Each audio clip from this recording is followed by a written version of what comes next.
Creating a Linux machine is no different from creating a Windows machine, but you use a different tool to connect to the Linux machine. You do not use the same RDP or MSTSC console because Linux does not listen on port number 3389. When you use RDP to connect, or when you use MSTSC, like a Microsoft Terminal Services Console, to connect to a Windows machine, you're transacting on port number 3389 TCP. But when you connect to a Linux machine, you are doing an SSH on port number 22 TCP. So SSH is an encrypted connection protocol that will allow you to securely sign in over unsecured connections. SSH is a default protocol for Linux virtual machines hosted in Azure. Although SSH itself provides an encrypted connection, using passwords with SSH connection still leaves the VM vulnerable to brute force attacks. A more secure and preferred method of connecting to a VM using SSH is by using a public-private key pairs, also known as SSH keys. In this video, we'll learn how do you create a Linux machine, which I already said that it's no different from creating a Windows-based machines. And we'll then learn how do you create keys, a public and a private key pair, to connect to those Linux instances. A public key is placed on your Linux VM and a private key remains with you on your local system. You always need to protect your private key and do not share it. Let's get started. We'll learn how to create a Linux machine, then create a public and a private key pair to connect to the Linux machine. I'm currently logged into the Azure portal. In the virtual machine section, I will click on the add button to quickly create a Linux machine. Fill in these values. I'll select the resource group called Lab IT. Call this virtual machine as a Linux web server or something. Okay, and then host it in East US. And then I will select image of Linux kind. It could be Ubuntu, Red Hat, SUSE, or CentOS. We do not need so much of computing power to this VM, so I'll select something lesser. Probably 2 gigs of memory should be fine for our lab. I have two options to connect to my instance. One is a password and other is an SSH public key. If you select password, it is again the same as Windows, where you type the username, password, and confirm the password. But in case of SSH public key, you need to create a public and a private key pair. And that is done using tools. There are several tools out there which will let you create public and a private key pair. I usually use, in fact, most of the Linux administrators use a PuTTY Gen, which you can download from the internet. Just type PuTTY Gen on the search browser and you will be able to download that quickly. First step that you have to do is click on generate.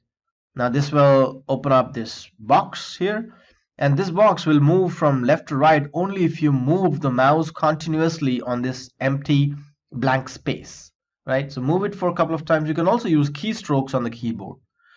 Once that is ready, this is your public key. Okay, so what you have to do is copy this, copy the whole thing and paste it here. And then make sure that you type a username. Alright, now this will be validated. Make sure that you save a private key because this is a public key which you are embedding inside your Linux machine. Then you need to save a private key. Let's click on save a private key. You have the option to protect it with a password, yes or no. Usually administrators will save it with a password. I'll save it in a folder and give it a name. The name doesn't matter at all.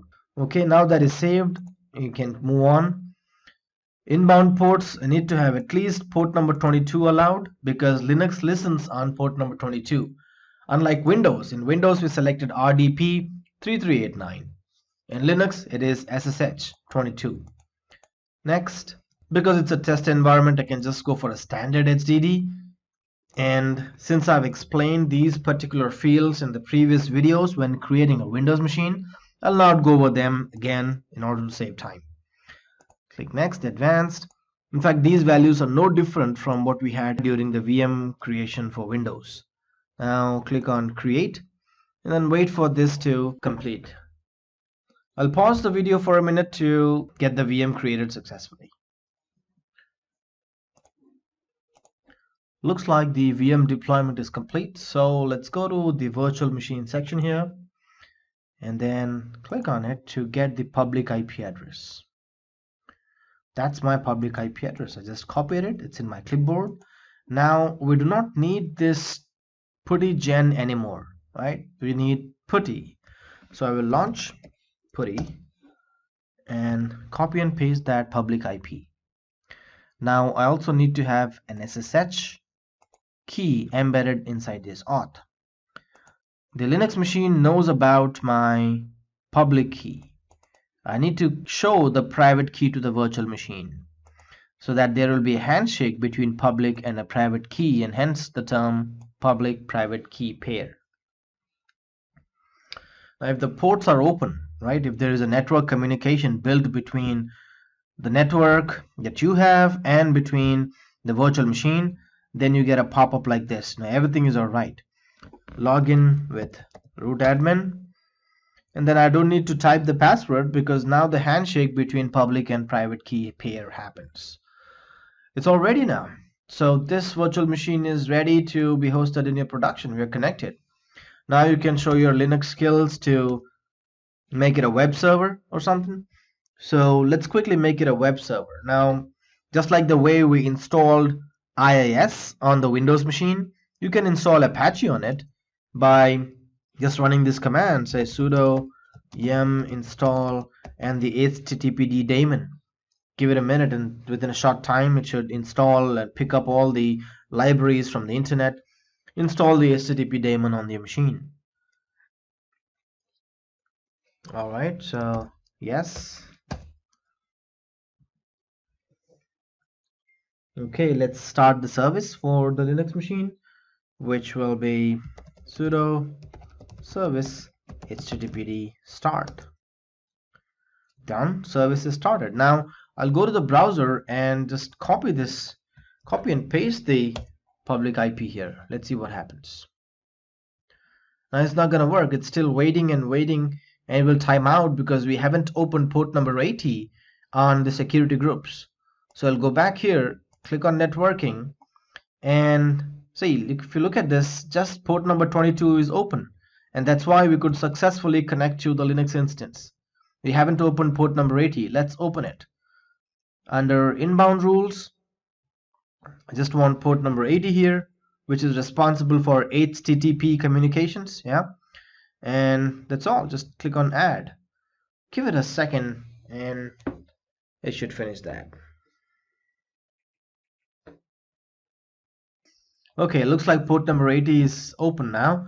I'll go back to this web page and refresh it. It's still waiting. Let's see. So I just refreshed it a couple of times, and now I'm able to see the default page of the Apache web server. So that's how quickly it is to create a Linux machine and also make it a web server. Now you can start putting your own files, your own custom web page inside the Linux machine to make it a custom web page. In this video, we learned how do you create a Linux machine and then use a public and a private key pair to connect to that Linux machine. So instead of using passwords, you will use a public private key pair. We also made that Linux machine as a web server, opened port number 80 on the network security groups, and then we were able to access the Linux machine using the browser using http:// public IP.